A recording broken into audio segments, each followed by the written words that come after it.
तो आइए सभी एग्ज़ाम से पहले एक बार जान लेते हैं कि हिंदी में जो क्वेश्चन पूछे जाते हैं बिहार बीएड के अंदर किस प्रकार से क्वेश्चन पूछे जाते हैं। एग्ज़ाम बहुत नज़दीक है और क्वेश्चंस का आंसर करना बिल्कुल बहुत ही इम्पोर्टेंट है। यह मॉडल पेपर है जो कि आपको पिछले सालों से जो पूछा गया है उसी प्रकार से उसी के आधारित पे हमने क्वेश्चंस आपके लिए कवर कराया है। एग्ज़ाम जो 6 जुलाई को बीएड का होने वाला है उसी के अंतराल में हम लोग क्वेश्चंस को कवर करने वाले हैं। आइए क्लास को कवर करते हैं। वीडियो को एक बार शेयर कर दीजिएगा अपने दोस्तों के साथ में ताकि उनको भी इसका लाभ मिल पाए। वीडियो को लाइक कर दीजिएगा जिससे मैं मोटिवेट हो जाऊँ और आपके लिए क्वेश्चंस बनाने का प्रयास करूँ।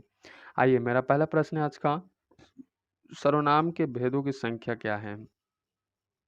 आंसर कीजिएगा 6 भेद होते हैं। प्रश्नवाचक सर्वनाम का उदाहरण क्या है? तो आंसर कीजिएगा कौन। ठीक है।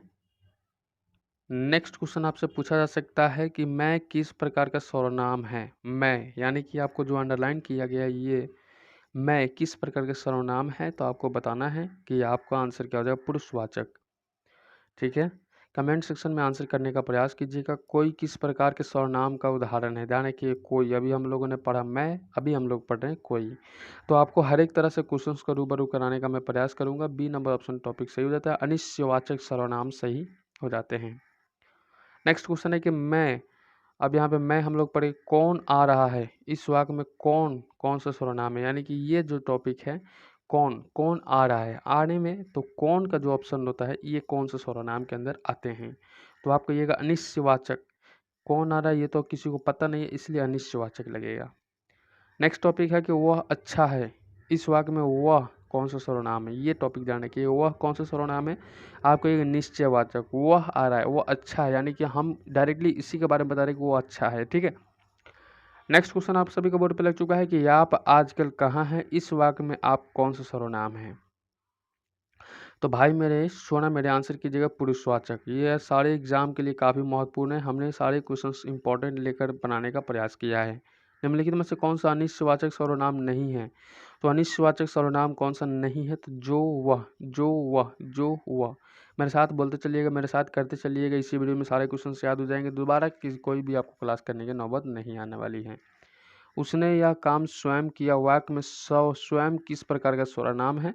तो 9 नंबर क्वेश्चन का आंसर हो जाता है निजवाचक। क्या हो जाएगा? निजवाचक आपका बिल्कुल सही हो जाता है।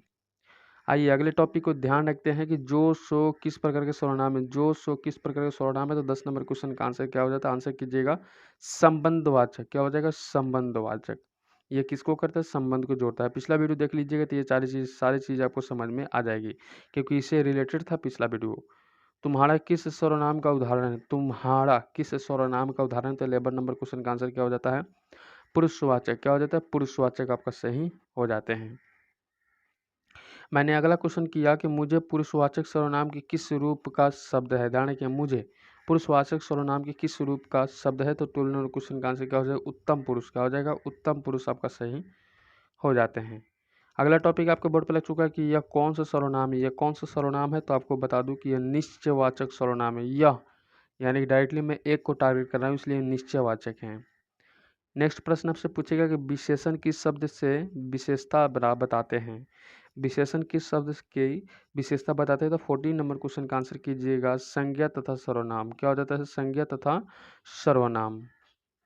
अगला टॉपिक ध्यान रखिएगा, विशेषण के कितने भेद होते हैं? क्वेश्चन आपसे पूछा जा सकता है विशेषण के कितने भेद होते हैं? तो 15 नंबर क्वेश्चन का आंसर कीजिएगा 3।